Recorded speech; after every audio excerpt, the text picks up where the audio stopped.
There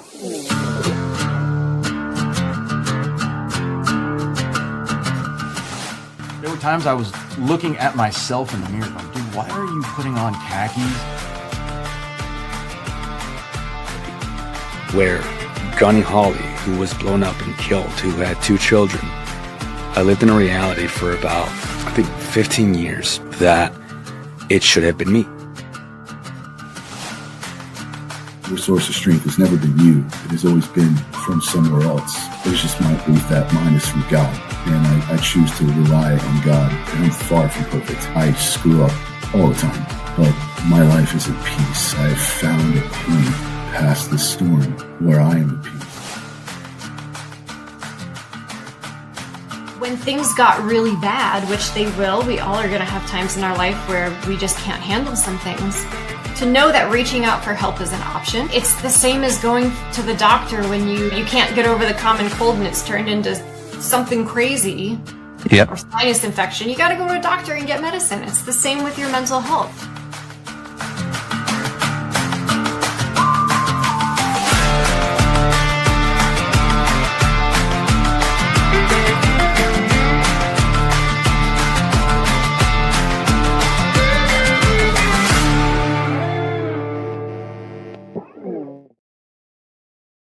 Hey everyone, and welcome back to the Bunkhouse, live here on Military Broadcast Radio, where we give veterans a voice.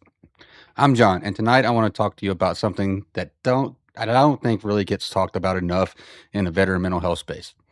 Really, the piece is healing is not really a linear process, and that's okay. Okay, like it's a real thing, it's normal, it's expected, and once you understand it, it's actually become something you can work with instead of something that defeats you. I've had conversations on this podcast with veterans who have been through some of the darkest places you can imagine. And one of the things I hear over and over again is that the moment that almost broke them for good wasn't the worst day of their service. It was the moment after they thought they were getting better, and then the next they weren't. Like they had a few good months, and then they didn't. They did the work, they went through the appointments, they checked all the boxes, and then something happened, a smell or a sound, and they felt like they were right back at zero. And for a lot of them, that was the moment they almost gave up. Not the original trauma that they went through while they were in service, but that relapse, that setback, the bad month after a good stretch, because nobody had told them that this is supposed to happen. This is part of it. This is part of that healing process and that healing journey. Tonight, we're going to go talk about the myth and the reality of the healing, and along with a framework that I personally use that kind of created my foundation for my healing journey. The station where our veterans' voices are heard. MBR Talk. Hey folks, thanks for tuning in. You're giving veterans a voice today. Powered by WorkSimple, where we simplify your mission. Find us on the web at mbradio.us. The station where our veterans' voices are heard. MBR Talk.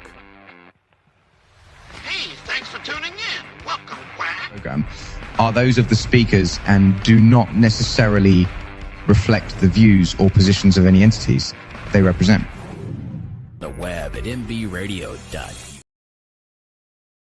So let's start with the version of healing that most of us were handed, because I think it's worth naming exactly what the expectation was, so we can kind of understand why falling short it feels like failure. The version most of us get as veterans goes probably something like this. You acknowledge you have a problem, you go get your help, you go through treatment, or you go through therapy or whatever program that you decided you want to go through. You complete it, and then you're better. You're fixed, and you move on. And if you're not better, or if you go through the treatment and you're still struggling 6 months or 2 years down the road, then this kind of unspoken message underneath it all, something is wrong with you, or there's no fix for you. You can't be healed. People may think you didn't try hard enough, or you weren't committed enough. Everyone else kind of graduates, or as you've seen others go through this process and get back on their feet, and you kind of start thinking, why can't I do that? I say this in a conversation. I had said this in a conversation not too long ago, and I want to say it here too. You can't just check a box and be healed. You can't do these things and say, well, I'm fixed, I'm good, I'm going to go on about my life. That's not how healing actually works. And the problem isn't that healing programs are bad or that the therapy doesn't work. A lot of them do actually work. The problem is the model we hand people going into these things. The idea that healing is a destination you arrive at and then stay at for the rest of your life, because that's not actually what it is at all. I've seen guys and girls go through inpatient treatments where they're fully committed, fully supported, and they get out and go right back into those same spirals. And when that happens, people look at that veteran and they say they weren't ready or they didn't really want it. And maybe sometimes that's true. There are some of us out there that don't really truly want it, even though we say we do. But a lot of the time, we actually have it. It actually happened is that nobody explained to them that the spiral coming back doesn't mean the treatment didn't work. It just means healing has its own cycles that you have to go through. Here's where this model really breaks down for veterans. We were trained for binary outcomes. There's either mission success or mission failure, enemy down or enemy up. You clear a building or you don't. That's not a lot of room for in military training for, well, the building is 60% clear and we're making progress. That's not how we were conditioned to operate. We were actually conditioned to operate to bring that same binary thinking to healing. When we decide either we're healing or we're not, either we're getting better or we're failing, we set ourselves up for something really dangerous. A lot of times that can go to some even darker places because healing isn't building a building you clear. It's more like a long patrol. Sometimes you take ground. Sometimes you actually have to give some a little back. And the mission isn't to clear everything by sundown or by the end of the day. The mission is to keep moving, keep pushing forward. When we come back, we're going to talk about the reality of the healing.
Good girl. Good night. Welcome back to the Bunkhouse here on the Military Broadcast Radio. So now I want to really talk about some things that I've seen from my own journey and then from the veterans who have come on the show. Because I think there's a more honest map available to us than the one that most people get handed. Healing comes in waves. And so that's what Andrew Stokes said to me on episode 12, and it stuck. He talked about how each day can be its own season of healing. Some days you feel like you found solid ground. Some days the wave comes back in, and that's not regression. The men and women who come through the other side of this aren't the ones who never get not. They're the ones who learn not to interrupt getting knocked back as proof.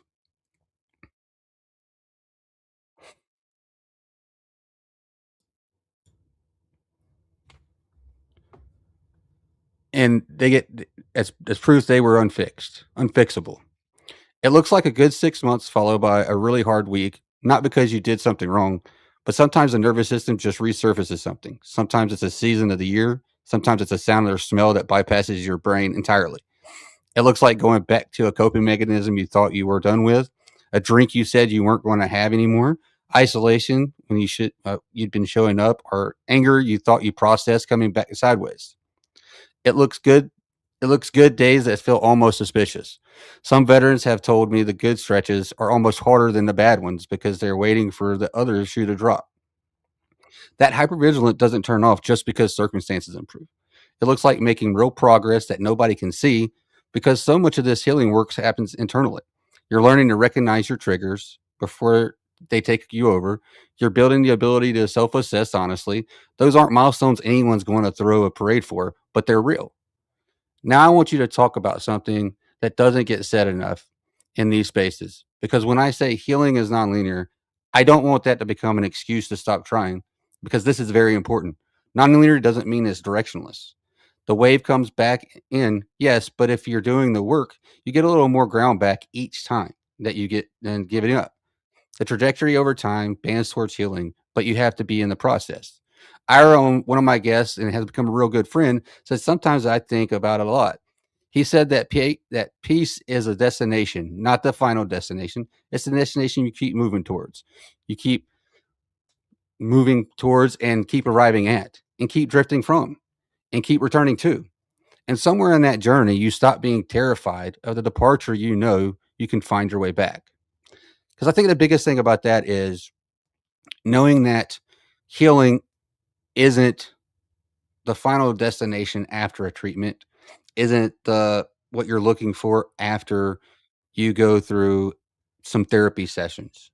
I think the big thing is knowing what gets you into, or that wave, trying to determine what that wave is that knocks you back or knocks you off your feet, makes you stumble. But you got to take the tools that you've learned from those sessions, from those treatments, and use them to get back up on your feet. Walk back through the waves, walk through the surf, get back on your board, whatever you want, however you want to put it, And I think that's where the real healing really begins, is once you kind of figure those pieces out, and when you come back.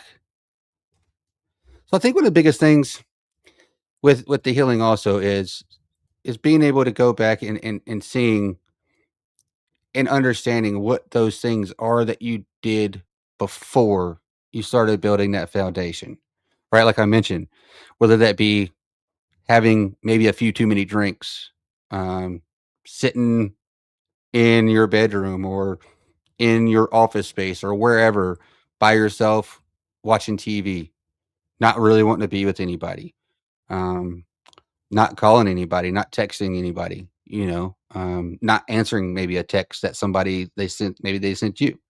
I think that's probably some of the biggest things, is being able to identify those things and sit back and know when those things are coming up. I think being able to identify the stuff like that really can help you once you figure out the things that do help, whether that be being around people, like other veterans, or being around your family, or whatever the case may be. Being able to step back and say, okay, I'm starting to kind of step back or I'm stumbling, I'm starting to fall back into the same things that I said I wanted to get away from. Um, that's really kind of one of the first. That's kind of one of your first, I would say, shows or tells that you are actually starting to heal, starting to get better. But again, remember, there is no fix. There is no end all be all. Like once there's trauma, there's always going to be trauma. It's just now understanding how you're going to get through it and how you can start recognizing those things, you know? And I think one of the biggest things, like I said earlier in the show about some of the myths we get told, that a lot of us get in our mind that if we go do this one inpatient thing for 2 months, we're going to come out the other side. We're never going to have nightmares again. We're never going to want to start drinking to feel numb or to get all those memories out or to not think about certain things. Like that's never going to be the case. And I think understanding that and being honest about those things and with each other, and I think the veteran community understanding that, and really not even just the veteran community, but anybody that's struggling with mental health, if they understand that they're not going to be fixed because they went to 1 month long treatment, or they've been going to single talk therapy sessions for 2 months, or they've been going to group therapy for 3 weeks, like those aren't the things that are going to heal you. There's actually quite a few things that are going to heal you, or I wouldn't say heal you, but will build the foundation for your healing process or your healing journey.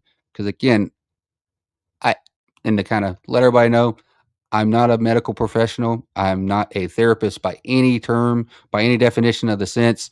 Um, but I've talked to enough veterans. I've talked to first responders, and even myself personally. I I've went through some challenges. We all have, and I think taking the things that I've learned and some things that some other folks and other veterans have learned, taking what they know, what's helped them, and sharing those things can help us all. I think that's probably one of the biggest things is, again, one of my ways that I try to stay on the up and up, and it's part of my healing journey, is doing shows like this.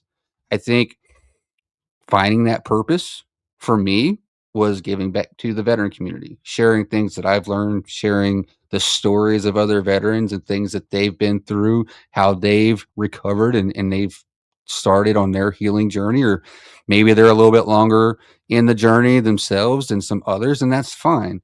Not everybody heals at the same speed. Not everybody takes to even to the same tools. I think having a different array of different tools that you can use. Again, if two people can go to the same inpatient treatment session for a month long, they learn the same things. They may even show the same progress during this treatment. But when they come back home, one may decide that they're going to use what they learned and they understand that it didn't fix them, but it gave them ways to be better. And the other one may come back and just think that that was supposed to be it. That was supposed to be the fix. And everything's just going to go away. They're going to go back to what we would call, or society would call, normal, you know? And I think that's where a lot of us really get kind of beat down, is because we have, I think, that second person's mentality where we think this is going to be it. This is what's going to fix us. Kind of like, it's really like people that go on diets. Not every diet works the same. Just like a paleo diet might not work for everybody. Carnivore diet might not work for everybody, but it may work for some. It's kind of the same thing, really. And if you think about it that way, I think that kind of helps, I think, lighten the load, or not necessarily feel overwhelming, maybe even to even ask for help.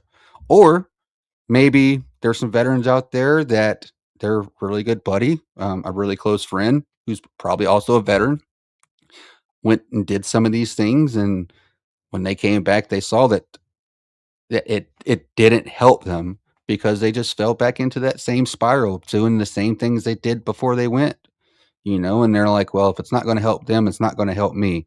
And so they just don't even go. They don't even they don't even try to get the help because all they see is the ones that were maybe sold on it the wrong way, I guess, in a lack of better terms, you know?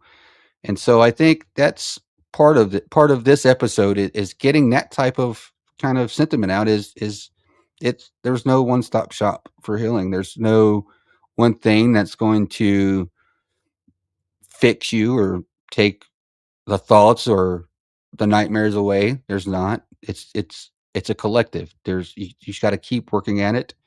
Start identifying some stuff, you know, being able to identify those things, be honest with yourself about what's going on. Um, and I think that's probably one of the biggest pieces, you know. And I think some of those other myths that I talked about earlier is that um, if you're not getting better from a treatment, you may think that there's no hope for you to be better.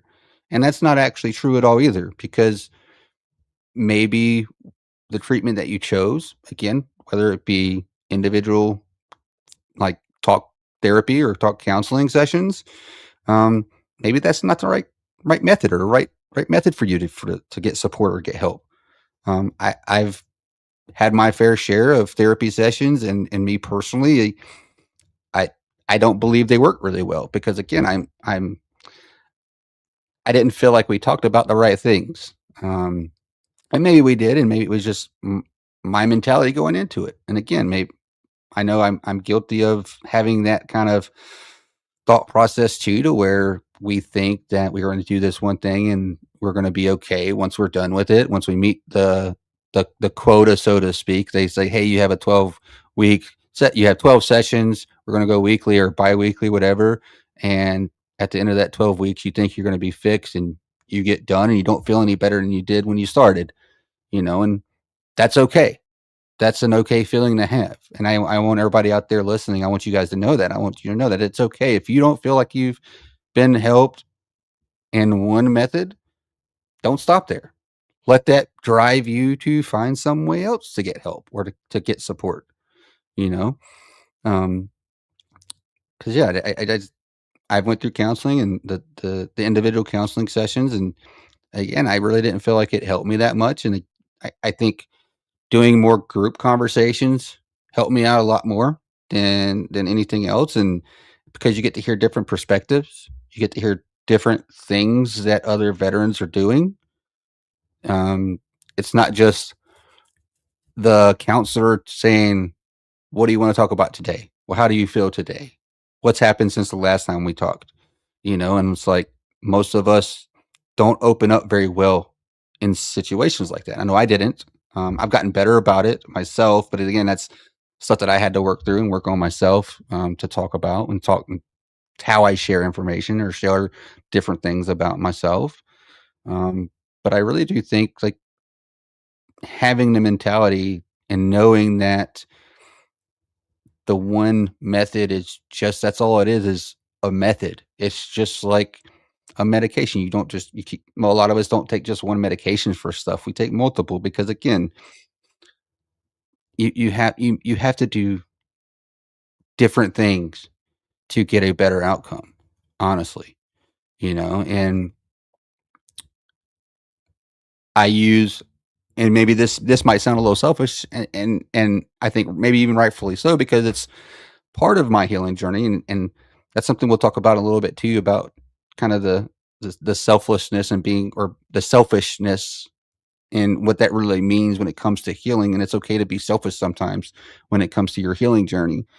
Um, Doing my podcast, doing the lives like this every Monday, is part of my process. It's part of my healing journey, being able to share these things, being able to talk to other veterans and allowing them to share their stories, to get their story out there, to promote them. And if they're providing services, if they've written books, if they're published authors, letting them share that, you know, giving them a space, just like how military broadcast radio has given veterans a space to have a voice in the greater world of the media aspect. You know, there's not many places out there that are doing this. I do like I would like to say, though, in the last couple of months, I'm very happy to see that even more people. This time last year, it was hard. You were hard pressed to find anywhere on social media. You might have the big names out there that are kind of all over your social media platforms that are talking about mental health and veterans this and veterans that. But I will say this year in 2026 alone, and especially over the last probably 2 to 3 months, I am proud to say and proud to be a part of this community that has just completely exploded. Um, and not just around mental health, but just veterans in general getting out there, being more vulnerable, because again, vulnerability is a strength in your healing process. It's not a weakness. Vulnerability is not a weakness. Um, you can actually use your vulnerability as a strength and allow that to be part of your foundation for your healing. But also, your vulnerability as a strength can also be the foundation for somebody else's healing as well. Give them, you know, give them hope, or showing them that it's okay to be vulnerable, because that's one of the first steps too, is being vulnerable. You have to be able to be vulnerable and be honest about what's going on and how you feel, what makes you feel those ways, And so, again, I'm glad to be able to do this show. Again, I selfishly use this as part of my healing journey, and that's okay to be that way sometimes with certain things. We're going to take another quick break, and when we come back, we're actually going to talk about the framework itself, around around kind of things that I've put together, that I've learned, not just from my own personal journey, but talking to other veterans, being able to take those things away and kind of build a framework. And again, this framework isn't an exact science. That's not an exact. There's no. Let's see. What's the word? It's not a step by step, right? There's no order that they have to go in. But it kind of gives you another way of looking at some things. So.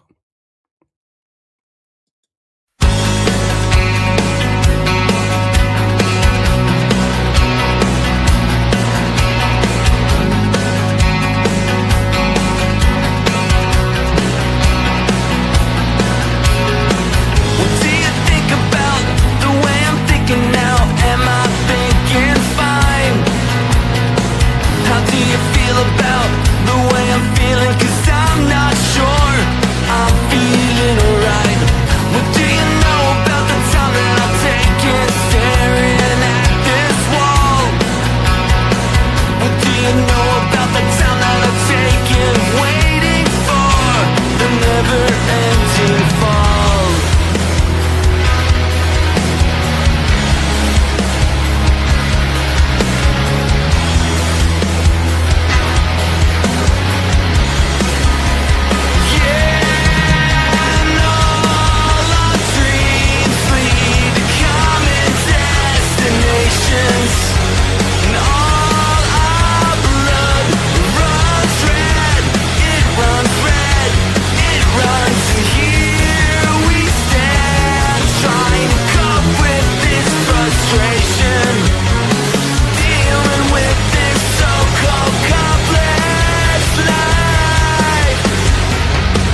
Welcome back to the Bunkhouse here on Military Broadcast Radio. So, before the break, we were talking about um, the myth, and maybe we really didn't even call it a myth, kind of thinking about this during the break. Maybe it's more of a misconception rather than a myth, really, of what the healing process looks like for us or the healing journey looks like. And what I mean by the misconception is like going through one treatment session that's a month long, maybe it be inpatient, or maybe it just be, I don't know, counseling sessions, one-on-one counseling sessions. And you're going to get fixed from that. You're no longer going to have the nightmares or the thoughts, it's just going to all magically disappear and go away. Um, that's either a myth or misconception, whatever you want to call it. And then we also talked a little bit about what it actually looks like, what that healing process really looks like, that you are going to have some stumbles, you are going to fall, you're going to set back and maybe even get into some of those spirals again that brought you down, that puts you in a dark place again. And that's okay. Knowing that it's okay to get into those. But I think the big thing is that we could take from that is that when we get knocked down, it's just like we've been trained in the military. You get knocked down, you get back up, you put the foot back in front again, right? You take another step. I think that's the biggest thing that we could take from our military service is taking that same mentality into everything that we do once we take the uniform off, especially in our healing journey. Just because we get knocked down or just because we get pushed back doesn't mean the march is over. That just means you got to give a little bit more effort. You got to put a little more into it to get to that destination or to get to that next checkpoint, right? Because that's really what a healing journey is. It's not even getting to a finish line. It's getting to the next checkpoint. What is that checkpoint for you? Is that a birthday, an anniversary, um, high school graduation for your kids? What is that checkpoint? What are you trying to get to? What's that next big thing that you're trying to get to? That you work through every day, the hard things that you work through every single day to get through that. That's how you got to look at a healing journey. It's checkpoints in life, the good things, the big things, the things that you want to be there for, the things that you missed maybe while you were in service that you now have the opportunity to try to be there for now. And that second chance of being able to be there for your loved ones, you don't always get those second chances in life. Taking the things that you learn, things that you want to know, setting those checkpoints, setting those goals in life, and working towards those. There's people that would give their right arm for a second chance at something, and we get a second chance every day, and that's another reason. Like the framework that I kind of mentioned a little bit. Again, it's not a step-by-step process. There's no fix. There's no magical fix. You do this one thing and you're going to be good for the rest of the days. That's not how any of this works. You know, um, the framework I like to use. There's 5 things that I've built my framework on. A lot of the same things of what I've taken from other veterans as well to kind of strengthen my foundation, right? And so those things, um, it's actually fairly simple. I don't want to simplify it too much, but it's a fairly simple framework in my opinion. And I think once we talk about it, I hope it's simple enough for everybody. It's something that everybody can use and kind of jot down and be able to take away from this episode, And I've seen it work in the veterans I've had on my show, including my own. So there's 5 things. None of them, again, like I said before, they don't take away the nonlinear nature of what the healing journey really is, but they make the waves more survivable. And over time, they really build a solid foundation. And really, the first one that I like to talk about is every day is day one. And what that really means is it's not that every day you're starting from zero. It's not that yesterday is better than today or today is better than yesterday. That's not what that means at all. You know, I don't think it means what people sometimes take it to mean. It doesn't mean you start over. It doesn't mean what you did yesterday doesn't work or didn't count. It means that you wake up today and you make a choice for today. You don't have to carry the weight of every bad day that came before it. You don't have to solve the whole journey by midday today. You don't even have to solve it by the end of the day. You just have to do what you have to do today. One good day, every day, keeps you humble, keeps you grateful. And then remember that. One good day, every single day. It's just like a lot of your, I would say, top tier. Let's look at sports, for instance.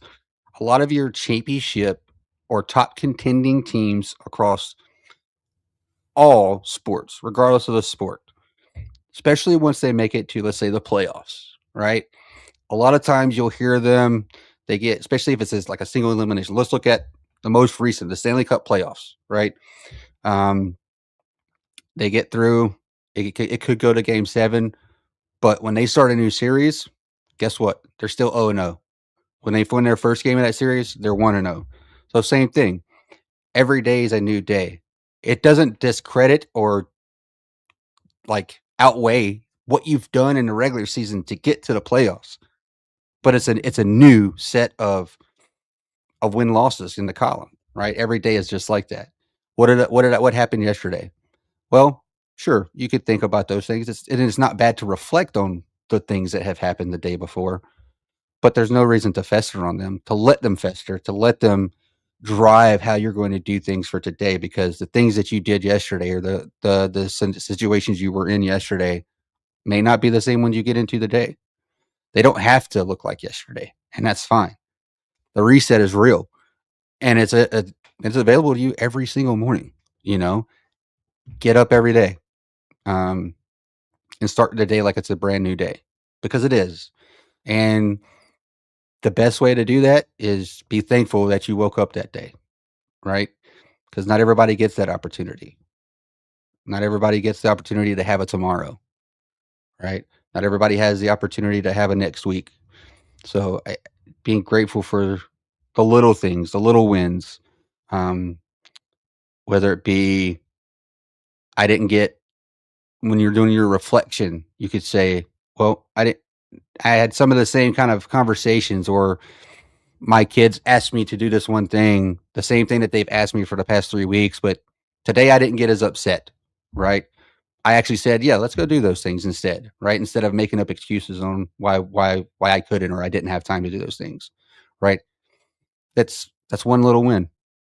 Put that win in the win column, and reflect on that, and then wake up the next day and start at 0-0 again, right? And at the end of the day, let's try to be 1-0 again that next day, right? I think that's probably some of the biggest advice, and one of the biggest things that I learned, and one of my guests, Ira, he's a co-host of Bravo Mission Radio, and that was his biggest thing, is every day is day one. You can go back and look at my episode 13, and see that every day is day one. And when he started living his life like that, though, that's when a lot of the stuff changed for him. And that's when he really started seeing a lot of growth in himself. And he said his family could see the difference as well when he started kind of taking that approach to life. Is every day is day one. Don't worry about what's happened in the past. Are those things still there? Have they gotten you to where you are in that day, or in that month, or in that season of life? Absolutely, they have. But again, they don't make you who you are, right? They've shaped some things and how you address some things, but they don't determine who you are. And number 2 is doing a self-assessment, an honest self-assessment. And that's something that's a skill that's hard to kind of build out, I think, and having some honesty about how you look at yourself, whether it be fit, actually looking yourself in the mirror and talking to yourself that way, or whether it be journaling in a notebook somewhere about some things, doing some true self-reflection, and being very honest about what you see in yourself, right? And it's not just self-reflecting and being honest about the good things you see. You have to be honest and be able to self-reflect about the bad things you see. These are like, again, having conversations maybe with your wife about how maybe you are parenting the kids, or how you both are trying to parent the kids, you know, um, and maybe you didn't react the way that you probably should have, or maybe you did react the way that you thought, but it wasn't the right way to react, and it put a wedge in between you two in your relationship, you know. Um, so being able to reflect on those things and see how some of the things that you do affect the ones you love and the ones that are around you, you know. Again, it's not just being able to identify good things that happen. It's always good to identify good things that happen because it shows you progress, but also being able to identify those things that kind of feel like the stumbles, feel like the falls, you know, identifying those, writing those down, being able to see those, and then reflect on those. Because if you do it that way, you'll be able to identify those a lot quicker the next time you start to stumble. Maybe that fall, then over this, let's say one thing, maybe that you failed the last time it happened, you write it down. This is what happened. This was the scenario. This is how I reacted. This was the outcome of whatever the case may be. Then maybe the next time similar scenario happens, you can identify that much quicker, and it's only a stumble. It's not a full out fall down for you, or complete setback. It's just a stumble, right? And maybe you catch yourself mid scenario and be like, you know what? I'm sorry. This is how I reacted last time. I don't mean to do this. Let's walk through this or work through this in a different manner, right? Um, that's part of your growing. That's part of healing. Being able to do that. Did you still maybe stumble a little bit? Still had maybe not the best reaction? Possibly. But guess what? There was some growth there. You didn't fall completely, right? You didn't completely fall down and didn't completely um, waste the growth, or the waste that opportunity for growth, right? And I think you have to be able to look at it through your own lens and not worry about how other people see you, or what your therapist notes down, or anything like that. What do I actually see when I look at myself? What things affect me negatively? What conditions make me worse? And then what actually helps? It sounds simple, but it's really not. We spent years in an environment where that level of kind of self-reflection can sometimes be a liability, and you need to be decisive. You didn't have the time to analyze how you felt about certain things or comments. You had to be about the mission. So most of us never built really that kind of muscle memory. But it's really slowing down enough to notice what's happening inside of you. It looks like being honest with yourself, even when you see it's inconvenient. That's when it means the most, is when it seems inconvenient. That's when it matters the most. Because if you can't accurately assess where you are, you can't navigate that that healing journey. It's not self-pity. It's really it's you're doing a reconnaissance on yourself. And I think the third thing is going to be self-care. And this is where I was talking about earlier with being selfish for yourself. Um, for a lot of us, that's might be one of the hardest ones to do, you know, um, is being selfish for yourself, because most of us, if not all of us in military service, are wired to be selfless, meaning we always put others before ourselves. When we go to combat, we fight for the ones to our left and our right.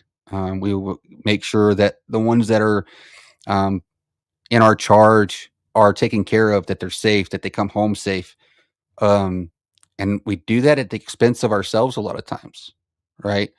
Um, and I think really a lot of times, I think self-care really it gets maybe even overused, or really underexplained, and really it's just it really means just like what are the things that keep you functional? And are you actually doing those things? Um, like I said, for Ira, my guess is as simple as the first cup of coffee in the morning, quiet, no phone. It's walking the dog without his headphones in, just being in the moment. It's taking his time on things, right? That simple, what sounds simple, is self-care. And he's right. But the peace doesn't show up automatically. You have to build a small rituals that protect it. Figure out what actually helps you regulate, what helps you recover, and what helps you show up the next day. then protect it with everything. Again, that's part of the selfishness, is protecting that for your own benefit, right? Not letting anybody else, especially when you need that time to recover, to reflect, to make sure that you show up better the next day, the next new day, better than you did the last, right? You have to protect it. Don't let it be the first thing that goes when life gets too busy, because that's when you actually need it the most. All right. That's when you need it the most, is when life starts feeling too busy. You're over committing to things. You told your neighbor you would help them tomorrow with either doing something around their house, moving some stuff around their house, but you also told the school, like a school group, that you would go out and help them with some stuff on a field trip. You'd be a chaperone on a field trip. Or you told work, yep, no problem, I'll work through lunch so I can get this knocked out and get it completed before the end of the day. But the thing is, though, maybe you committed to all three of those things on the same day, and there's no way that you can get any of those done, right? So again, it's the self-care. It has to be priority for you. And again, that's where earlier I said selfishness, again, and the true sense of selfishness is extremely important when it comes building healthy habits for your healing journey. Now, number 4, treatment is not the beginning. It's also not the end either, though. If you're going through treatment, you're still struggling, that doesn't mean that the treatment failed or you're out of options. It just means the treatment is the foundation, not the finish line. You could take something from every single bit of treatment that you get, whether it be individual counseling sessions that you go either weekly or every other week, or whatever the cadence is for those, or the month-long intensive inpatient treatment, or 6-month intensive inpatient treatment, whatever the case may be. It's taking things from each one of those to get you to where you're supposed to be, right? To help you to figure out, to be able to apply to each one of these pieces of the framework, right? Because there's going to be parts that you learn from every one of those methods that you can completely relate back to one of the items of this framework here. And veterans who really commit to treatment, who took it as seriously as they took their time in service, still need to keep working after those programs end. The program it just gives you the tools. They had to use those tools in real life, which is a lot messier than it is when you're in the treatment itself.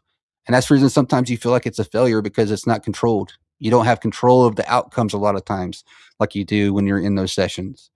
There's specific scenarios, there's specific things you do in these treatment sessions, and there's specific outcomes that they can kind of grade you on or expect you to come to. And that's not how it works in real life, And the 5th and final one is going to be community is not optional.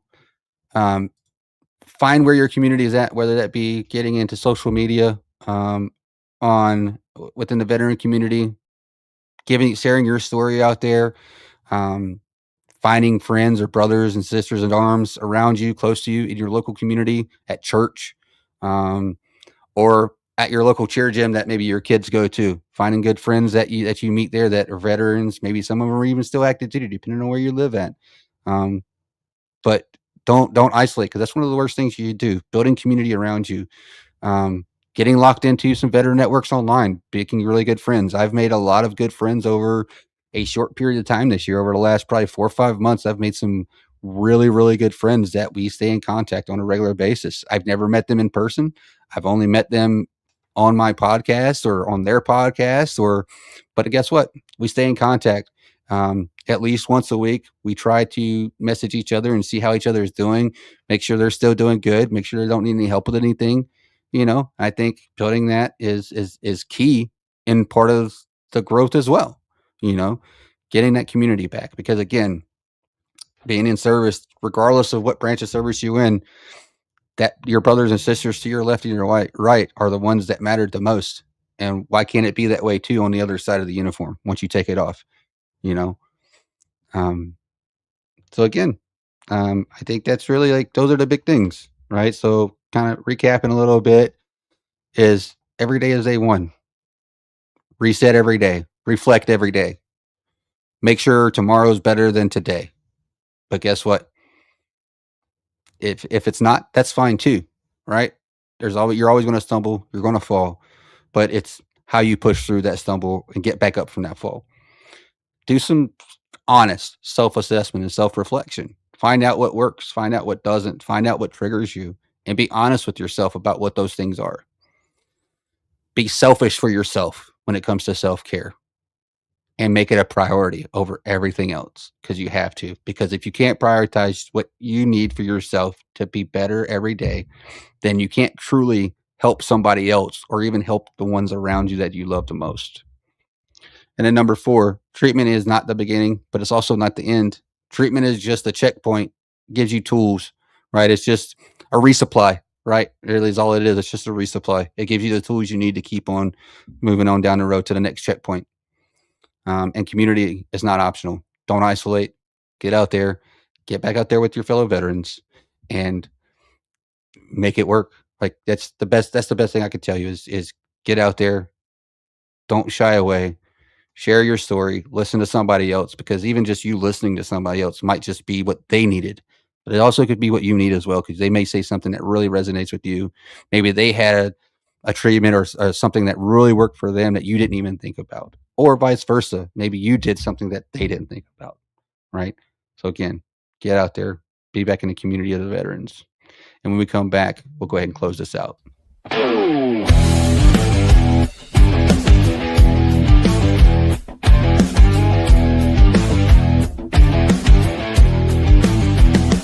On the front lines we stand side by side, with courage and strength that we won't let slide. Through the chaos, our hearts beat as one.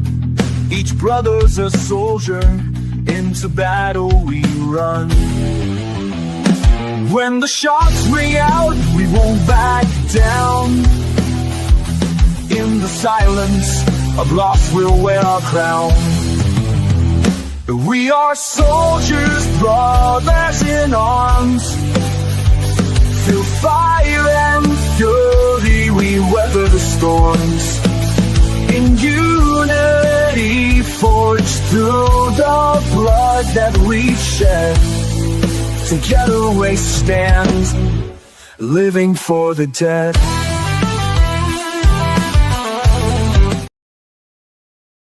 Hey everybody, welcome back to the Bunkhouse. And as we close this out today, if healing has felt like a 1 step forward, 2 steps back process, if you had good months and undone by some hard weeks, if you've been in treatment and still found yourself struggling, if you felt like everybody else got the memo about how to get better and you somehow missed it, I want to say this clearly to you. You didn't miss anything. That's actually the process of healing. That's actually what a healing journey really feels like and truly feels like. The road is not straight. It never was. The veteran who makes it through aren't the ones who never stumbled. They're the ones who found a way to get back up and keep moving. And they almost always did it with help. So again, number 5, community. That help is what always gets you through. You're allowed to take your time. You're allowed to have a hard week after a good month. You're not starting over every time. Remember, every day is day 1. And that means today, regardless of what yesterday looked like, it's a new shot at it. So please, if you're in need any help and you really need any help, please dial 988, which is and press 1 for the Veterans Crisis Line. They also have something for hard of hearing as well. So if you want to hear more conversations like this, please check out my podcast. I publish new episodes every month of a veteran's journey from their service through the darkest moments in their life into what's working for them today. And a lot of them even are given back to the community. So listen to you wherever you get your podcast at. Please subscribe, share, follow, make a comment. Let me know what your thoughts are on any of my shows. Please. Again, you don't have to listen alone. You don't have to be alone right now. And well, we'll be back next Monday, same time, 6 p.m. Eastern, right here on Military Broadcast Radio, where we give veterans a voice. And until then, be the light in someone's dark. Hi, I'm Beaker with Military Broadcast Radio TV.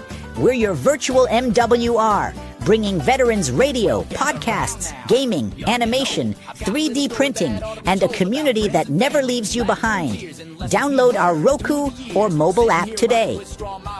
Wisdom to share if you listen this week, so pull up a chair and stay for a spell. We're heading down a trail where good stories dwell.